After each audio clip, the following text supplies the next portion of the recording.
There are several big issues that have come down just in the last few hours.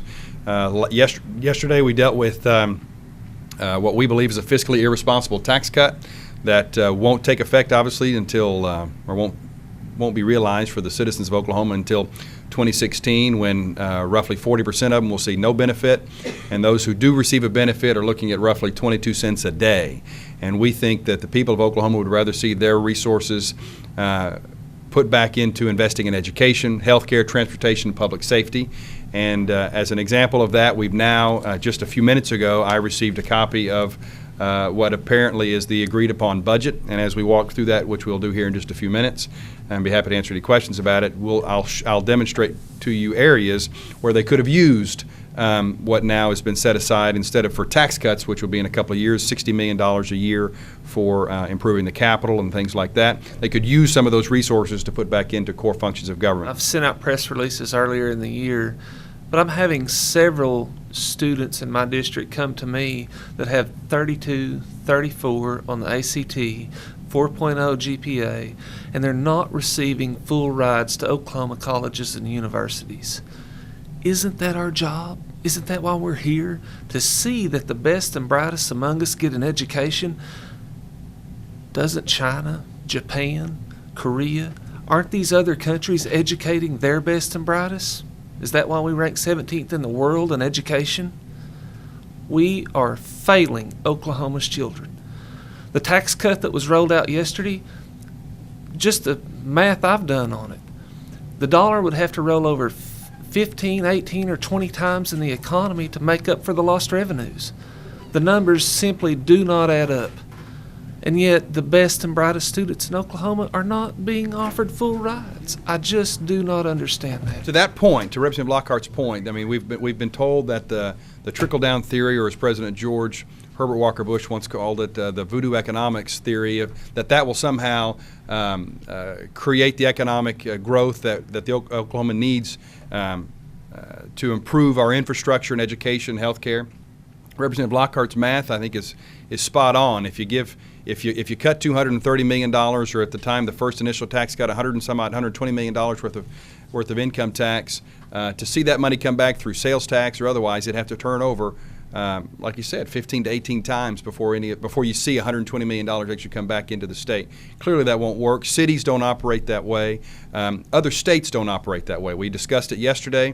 The state of Texas doesn't operate. They cut their income tax, and instead they have a statewide property tax and higher property taxes to the tune of 3 times as high in Texas as they are in Oklahoma. That's how they pay for their state government. I promise you, the people that Representative Lockhart, Representative Perryman represent in their districts, and the people that I represent in Del City and South Oklahoma City would much rather have a 5% income tax, a top income tax rate, a 5.25% top income tax rate, than they would have their property taxes tripled.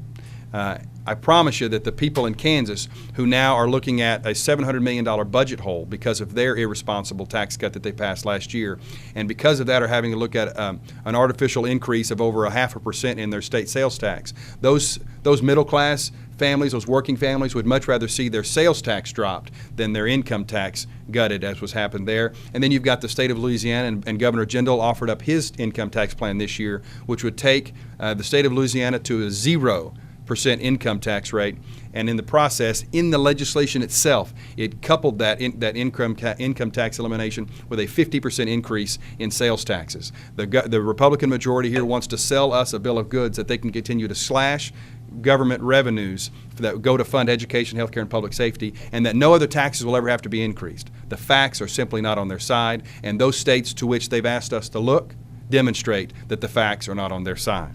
With that being said, I want to address the budget briefly, and then we'll open it up to questions. This year's budget is woefully inadequate in a variety of ways. Common Education under this year's budget receives $74 million, plus a supplemental, which should have been given to Common Education months ago. We've been frustrated, just as frustrated as the superintendents and teachers have been, in the fact that they have not received their supplemental this year. I think this is the latest it's ever been. To wait till the month of May to issue a supplemental to Common Education is less than fortunate. But under the current state of affairs, with nearly $100 million potentially lost in the intangible property tax situation, Common Education needed needed this year close to a minimum of $100 million just to stay level. Just to stay level. I think our press conference, new money, close to $100 million in new money just to stay level. Representative McPeak in his press conference yesterday, I think, offered up $118 million just to stay level. That was not inclusive of a supplemental. The supplemental had to come above and beyond that just to pay for what they should have paid for last year. By coming in at essentially $74 million this year, it's a nice effort, but the superintendents and the school officials that we visited with this week tell us that a $74 million figure will force our schools, because of increase in costs plus the intangible property tax, will force our schools to take a net cut come December of this year. And that, at a time in which our economy is growing, to be cutting common education is sad. Also, you look at higher education. As we try to control costs for higher education, there was at least $24 million worth of debt service that was absolutely necessary. Higher education got that, and we're grateful to the governor and legislative leaders for doing that. But there was another $28 million of mandatory costs that the legislature has told our universities and colleges they have to pay for in terms of health care increases and staff. They essentially got $10 million towards that mandatory cost.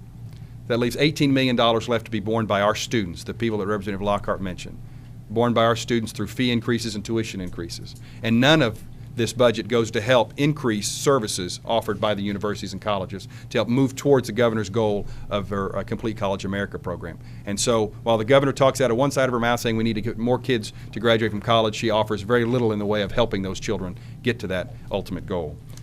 On top of that, our caucus has called for vocally, and not just our caucus, but members of the Republican majority have called for increased funding for state troopers. They get $0 new dollars for state trooper pay in this budget, and that's a travesty. We called for money to go towards the Department of Corrections so that hopefully we would no longer have 30% of DOC employees qualifying for welfare, and they got $0 new dollars towards that effort. $0 new dollars towards increased staffing for Department of Corrections. When you go down the list, while there are some winners in this budget, there are far too many losers, and at the end of the day, whether it's public safety or education, we think those two areas did not fare well in this budget, and we will do all we can to fight this issue on the floor and educate our voters as to how poorly funded their government is treating them at this time. And with that, we'll be happy to answer any questions. I don't know. I've asked the chairman that, and the Chairman Martin will be in our caucus on Monday to answer questions more in depth, and hopefully we'll get some response there. What's your grade? Of the entire session, it's been pretty closed in terms of the process. In terms of in the House, we've heard more radical fringe element bills than we've ever heard before, and I think those are they're an embarrassment for our state. They don't cast our state in a good light. Fortunately, the Senate bottled all of those up and didn't move forward with them. If you're a middle class or heaven forbid a poor person in Oklahoma, this hasn't been a good session for you either. Instead of finding ways to reach out and help educate more folks or helping give a lending hand to lift people up and out of poverty, it's been a consistent effort to demagogue the poor people in Oklahoma. And so that's unfortunate. If you're someone who if you're a state employee or a retiree, a teacher, a firefighter, a police officer who's looking for some certainty in their pension system, maybe a cost of living adjustment, maybe a pay raise that you haven't seen in years, this is a poor session for them. And it is mind-boggling to me when you look year to year from where we were at our darkest time a couple of years ago to today. Our state budget now has grown nearly $600 million. Has increased revenues nearly $600 million. And during that time, we couldn't find $7 million for troopers.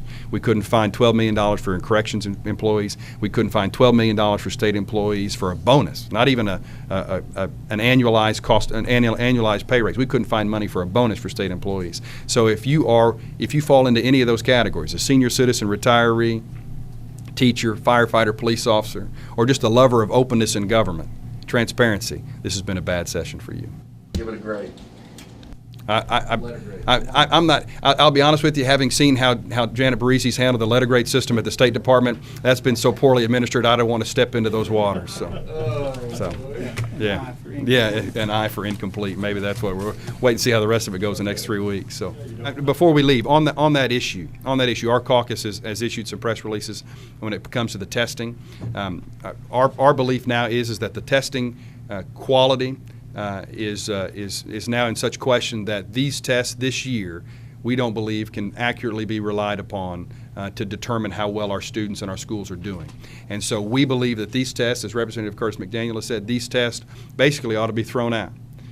And then if you throw them out, none of this data, we believe, can be used, should be used to be implemented through the A through F system to grade our schools. We think there ought to be a moratorium not only on using these tests because of how poorly they've been administered, but there ought to be a moratorium on using the A through F system, using these tests through the A through F system to grade our schools. Because next year, if any report comes out using these tests, they're inaccurate and unreliable.